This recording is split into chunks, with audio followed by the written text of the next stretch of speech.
Is affordable housing really more affordable? And is it available in Texas? We'll have the answers, and former HUD Director Henry Cisneros will address your concerns about this very serious problem. We'll be back with Henry Cisneros on Your Real Estate Advisor right after a check of today's headlines.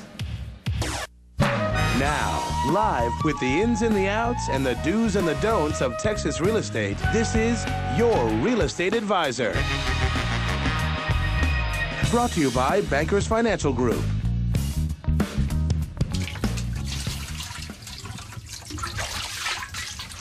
It is afternoon in Colonia San Carlos. Claudia Aguirre's children are home from school, and if they need water for drinking or bathing, Claudia cannot simply turn on a tap. The Colonia, what we would call a subdivision, has no running water and no sewer system. Like their neighbors, Claudia and her husband Rafael live in this Colonia because it's all they can afford. For too many Texas families, housing like this has become their only recourse. Clean, decent, safe housing is simply not affordable. What exactly are we talking about when we say affordable housing? Housing that is within the reach of families that have an income level ranging from as low as $8,000 to $20,000. As low as $15,000 a year in income, up to about $40,000 a year. We're trying to make home ownership affordable to a family that earns the minimum wage full-time. The city of San Antonio classifies affordable housing anything under $75,000.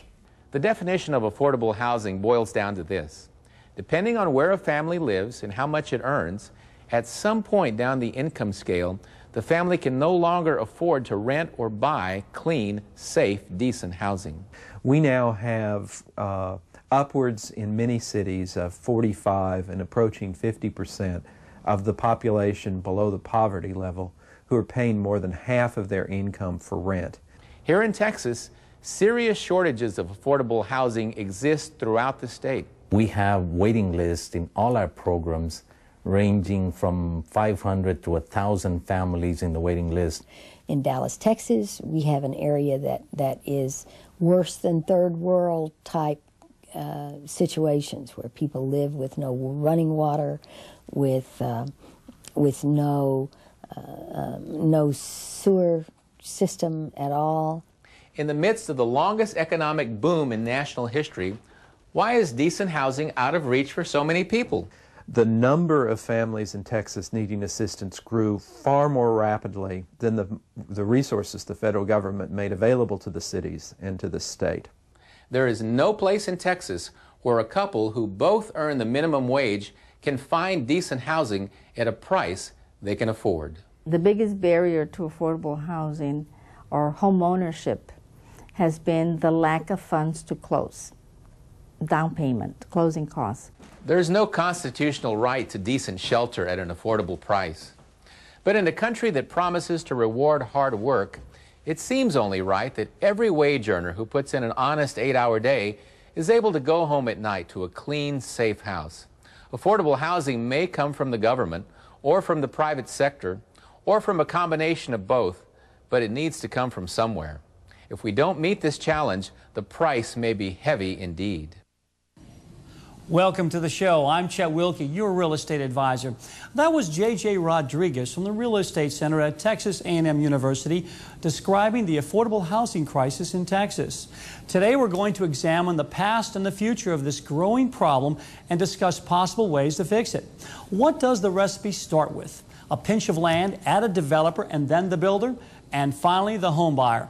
I believe it really starts with financial planning and relationships with affordable housing in mind. Like JJ said in the package, you have to resolve to make affordable housing happen. If you have any questions about affordable housing, give us a call. Our toll-free number is 1-877-977-8926 or email us at txcn.com by clicking on Your Real Estate Advisor. Call in early and we'll get to you as soon as we can.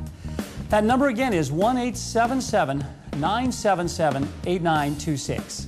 We'll be happy to answer your affordable housing questions or any other questions pertaining to Texas real estate. Later in the show, Beth Bentley from the city of McKinney will join us to explain their plans to start an affordable housing project in their city. Housing affordability in Texas is getting a helping hand from Henry Cisneros. Our former HUD Secretary knows the ins and outs of developing affordable housing, and he's with us today to share his experience and thoughts about the future of affordable housing in Texas. So let me introduce our special guest, Henry Cisneros. Henry, welcome to the show. Thank you, Chet. And you're joining us live from San Antonio. We appreciate it. Glad to be with you. Henry, congratulations to you on putting together a program that informs people about real estate and generally home ownership, which is so important in Texas, but today focusing on trying to make more homes affordable for more families. You know, Henry, the educational process is part of the reason why people can't afford homes. They're not educated enough, and I think that's a good plan. We appreciate it. Henry, go ahead. I was going to say, you started the program with on the right note, which is to define what affordable housing is. And it varies from market to market because the price of housing varies so much from, say, McAllen to Dallas to Austin, which is now the priciest, the highest priced housing market in Texas. But generally speaking, the way you calculate what affordable is you calculate the median in the community. In San Antonio, that would be about a $110,000 house. Right. In Austin, I think that's probably about a $140,000 house now, the median sale price. And then 80% of that is one definition of median, of affordable, and 60% of that is another definition of affordable for the lowest income family. So it varies from market to market, but generally speaking, governmental guidelines are 80% of median and 60% of median. So when it comes to the loan qualification, then each city will have different qualifications on how you actually apply for the loan and get approved for the loan. Well, each city will have a qualifying income for the medium price home or the affordable home. And generally speaking, I think we could say in Texas, as a rough guideline, a family has to have something in the range of about $40,000 or so gross family income to qualify for the affordable home. Below that, families are going to have a hard time becoming homeowners. They're going to be renters. You also, in the piece, referred to the people who are paying a percentage of their income for shelter. National experts tell us the right number is about 30% of the family budget to go to housing, to shelter. Right. Unfortunately, in some parts of Texas, people are paying a half of their income. Now, if you pay half of your income for shelter, there's not much left for food, children's clothing, and the rest of things. And when we have up to 50% of our population paying half of their income for shelter, then we know housing is just too expensive and people are not going to be able to get into it. Thanks, Henry. When we come back, we're going to talk a little bit with Henry about changing lifestyles. Be right back.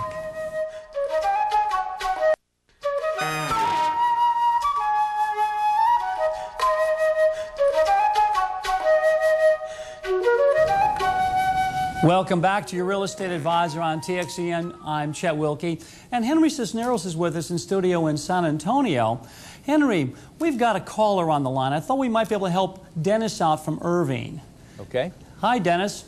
Hi there. How you doing? How can we help you out?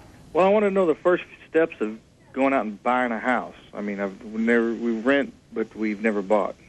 Well, obviously, you probably should get yourself a realtor, a buyer's agent perhaps, and check out the newspapers and look at the ads and start hunting around. But you certainly need to get loan qualified before you even get too excited about buying a house. What do you think, Henry? Well, I would say look in the newspaper and look at a subdivision in the area that has prices at the range you think you can afford, and go out and just sort of look around, walk through the models. They generally will have a sales unit there, and you can get the conversation started about how you fit into that house. And then I think Chet is right. You'll want to go through the qualification process either with a realtor or with the sales operation at the subdivision you visit, or with a lender. So you can determine for sure at that point how your budget, your income, and your family income matches up to what you can afford. But I would, frankly, if I were in your shoes, I'd go out and kind of look around first and see what's available and what the prices are, and kind of get your appetite whetted a little bit. and at the same time move toward getting the qualifications issue settled. You know, Dennis, lifestyle has a lot to do with where you want to live, and we're going to talk to Henry right now about lifestyle. We do appreciate your call, though. Henry, lifestyle, are you changing lifestyles down in San Antonio in your development? Well, let me just say, I think that home ownership changes people's lifestyles.